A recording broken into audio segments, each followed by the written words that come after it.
We are asked to apply the BFS and DFS on trees and graphs. So using this link CSA Academy, we are directed towards this interface where we can see that I have identified the nodes and edges already. They are identified. So as we change the value, for example, on the 6 point, if we change from 5 to 2, so as we can see that here the nodes 5 and 2, these has been connected, so an edge has been identified here. So moreover, if we change these two values and if we go from 5 to 1, so as we can see that another edge has been created from 5 to 1, and this whole scenario, this whole process continues until we are stop the changing values. As we stop the changing values, this stops and this structure is shown here. So as you can see that the graph is undirected. So if I click the directed graph, we can see that it shows us from where to where the values are going and from where the graph starts and where it ends and how these are connected.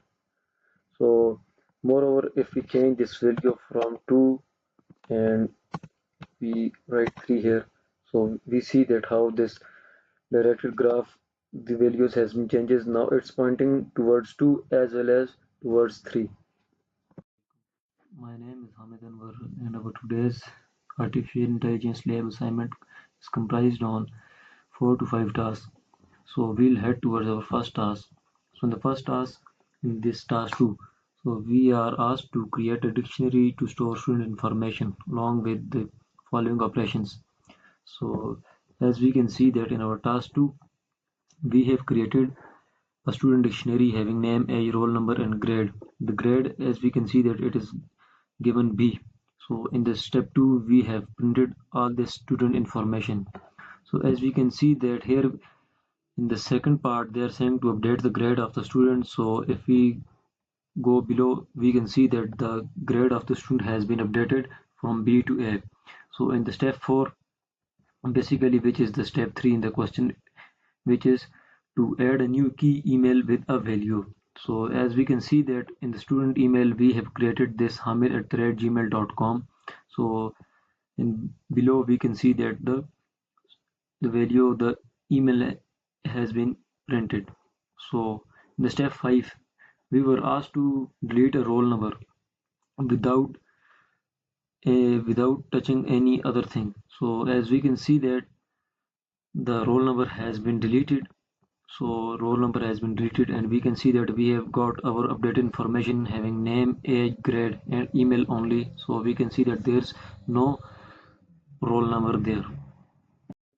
Our next task. So the next task, we are asked to import the matplotlib library.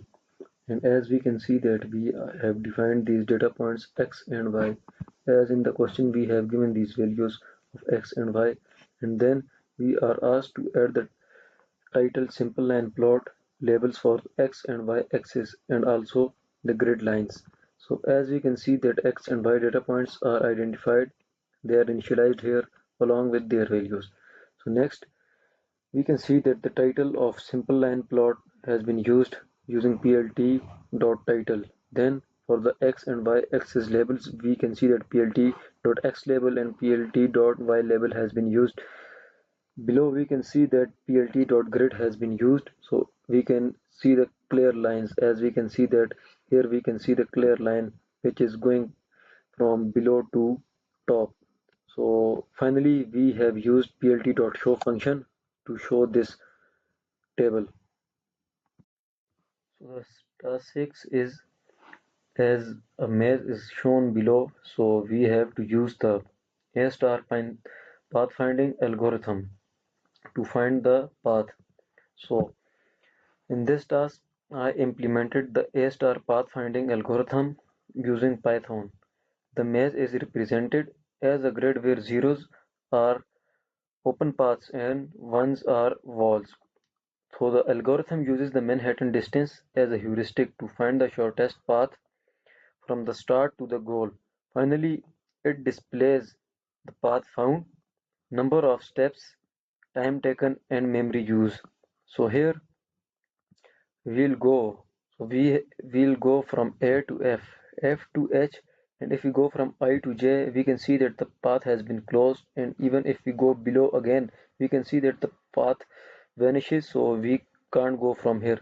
So if we follow from M to R, and then R to S, S to T, and as we can see that we can't go up and down because there's no way, so we'll head towards U, and then we'll go below to O, P, Q, V, and finally we'll reach A. So here in this way we'll reach and find our path. As we can see that the output also shows us the same thing.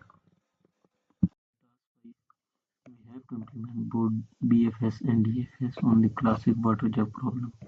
So we'll move towards our code.